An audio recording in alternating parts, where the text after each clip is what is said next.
जी पहले उधर जी थी मैं, फिर इधर। ये यहाँ से क्लोज अप।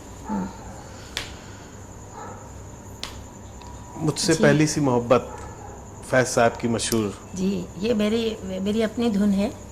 जब मैंने पढ़ा, मैंने अर्ज़ किया ना, मुझे शेर व शायरी से बचपन से शौक़ था। तो जब मैंने पढ़ा तो इसकी धुन हमने खुद बनाई। फिर ये मैं जब चंद लोगों ने मुझसे आके कहा कि ये मोहम्मद अली जिन्ना साहब के उसमें हम चैरिटी शो कर रहे हैं और मैं 6 लाख की टिकटें बेच दी। उस वक्त 6 लाख बहुत ज़्यादा होता था, ये 55 की 56 की बात है। तो ये मैंने कहा अच्छा मैं गाऊंगी। वहाँ जब हम स्टेज पे गए तो मैंने लिस्ट दे दी कि 6, 7, 10 गाने जो मैंने गाने वो ये ले लूँ। उनकी रिहर्सल भी कर ली। एंड टाइम पे पता चला जी ये आप नज़्म नहीं गाएंगी। मैं तो हैरान हो गई, मेरी तो उस वक्त बहुत ही पसंदीदा नज़्म थी ये, और तय नहीं मैंने उसकी धुन बनाई थी। तो मैंने कहा जी नहीं, ये तो नहीं, मैं नहीं करूँगी, ऐसे तो होगा नहीं। फिर कुछ बहुत बड़े अफसरान थे जिनका नाम बेकार है, उन्होंने कहा कि जी नहीं ये फिर नहीं होगा। तो मैंने कहा तो फिर शो ही नहीं होगा, मैं तो घर जाती हूँ। मैंने कौन से आपसे पैसे लिए हैं, मैं तो अपने मुल्क के लिए गा रही हूँ कि भी चैरिटी है। फिर उनको सबों ने समझाया ये थोड़ा सा इसका भेजा, ये ज़िद्दी है, करने दें। आखिर क्या वजह, वो उन दिनों फैज़ साहब जेल में थे तो वो कुछ झगड़ा था। मैं गाई, फिर इतनी मकबूल हुई उसी दिन ये नज़्म। बहुत फर्स्ट टाइम लोगों ने सुनी, पूरी पब्लिक उठ के खड़ी हो गई, इतनी अच्छी लगी सबको। तो मैं चली गई गा के। फिर उसके बाद 2-3 दिन बाद मुझे रात को 2 बजे के करीब या 1 बजे फैज़ साहब मेरे घर आए, और मैं तो करीब सोने वाली थी। तो पता चला, उन्होंने कहा जी फैज़ आए हैं। मैंने कहा भी कौन है फैज़, पता नहीं कौन है। उन्होंने कहा जी फैज़, अहमद फैज़। ओहो, मैं तो ना दुपट्टा सर पे ना पाँव में जूती, भागी बाहर। जाके मैंने बाहर देखा तो एक शख्स को पहली दफ़ा देखना तो जरूरत तो नहीं होती कि मैं उसको गले लगा लूँ, इतना मुझे उनका कलाम।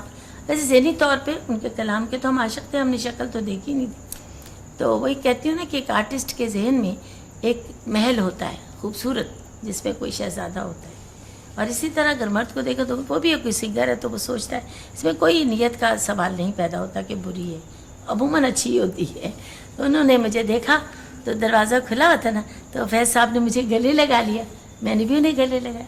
तो मैंने उन्हें कहा ये घर आइए।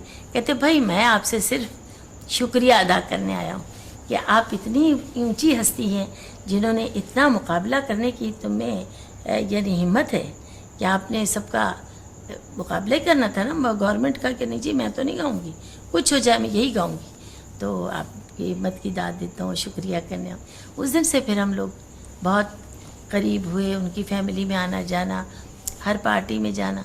मगर फिर भी हम इतना न मिल सके, जैसे बाद में मैं इतनी मसरूफ़ हो गई अपनी ज़िंदगी में। और उसके बाद मेरी शादी हुई एजाज दुरानी साहब से, उसमें से बच्चे हुए और गाने भी काम भी बहुत ज़्यादा बढ़ गया, इंडस्ट्री में भी बहुत ज़्यादा तूफ़ान में रोज़ के 3-3 गाने। तो कुछ अब ये जब चले गए दुनिया से तो हमें बड़ा दुख है।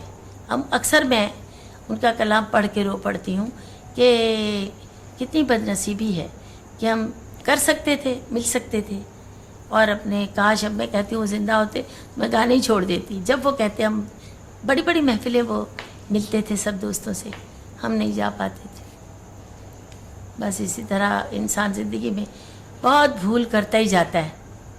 वो कहते हैं ना, याद माजी अजाब है या रब, छीन ले मुझसे हाफजा मेरा, क्या बात होती है। मुझे तो बहुत कलाम बहुत पसंद है। एक शेर मुझे और बहुत पसंद है कि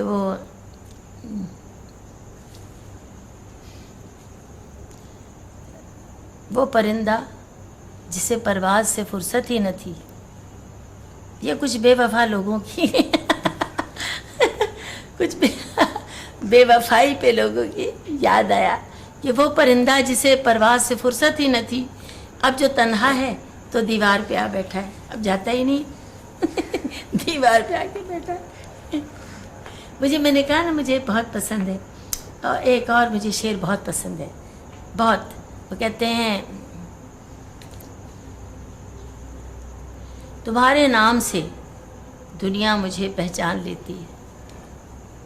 واہ. تمہارے نام سے دنیا مجھے پہچان لیتی ہے. میں وہ کھوئی ہوئی ایک چیز ہوں جس کا پتہ تم. میں وہ کھوئی ہوئی ایک چیز ہوں جس کا پتہ تم.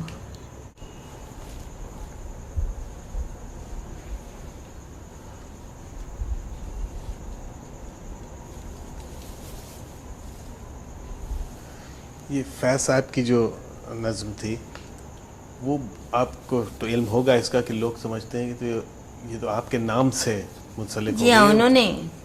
بعض لوگ تو یہ بھی نہیں بات جانتے. کروں میں؟ جی ہاں سر. اچھا, وہ تھا کہ جب یہ فیض صاحب نے بھی سنی, بار بار سنی, کئی محفلوں میں اور اعجاز دونوں ہی جاتے تھے. تو میں نے بتایا نا پہلے کہ ہم کافی پہلے ملتے تھے. پھر اس کے بعد کئی مشاعرے میں فیض صاحب سے کہا گیا کہ آپ وہ نظم سنائیے. تو وہ فرماتے تھے کہ یہ نظم نور جہاں کی ہے, یہ اب انہیں کے نام سے منسوب ہے, اور اب میں نہیں اسے پڑھوں گا, وہی پڑھیں گی, وہی گائیں گی. تو وہ انہوں نے اسے اپنے مشاعروں میں پڑھنا چھوڑ دیا تھا. کہتے تھے نہیں, نور جہاں اب پڑھیں گی اس کو. بہت چاہتے تھے, بہت اچھے لوگ تھے. آپ نے آپ نے جو قصہ سنا کہ آپ نے مقابلہ کیا کچھ لوگوں کے ساتھ اس نظم کے پڑھنے کے لیے. جی ہاں. اور کبھی آپ کو کوئی مقابلے کرنا پڑے کسی نہیں, اللہ کا بڑا کرم ہے مجھے زندگی میں. تو جی اب تک مقابلے ہی چل رہے ہیں. کوئی لوگ بھی ایسے جو دیکھے اچھے لوگوں کی کوئی کمی نہیں. ویسے بھی میں تو یہ سمجھتی ہوں کہ مجھے کوئی برا ملا ہی نہیں, کیونکہ میں کسی کے ساتھ بری نہیں.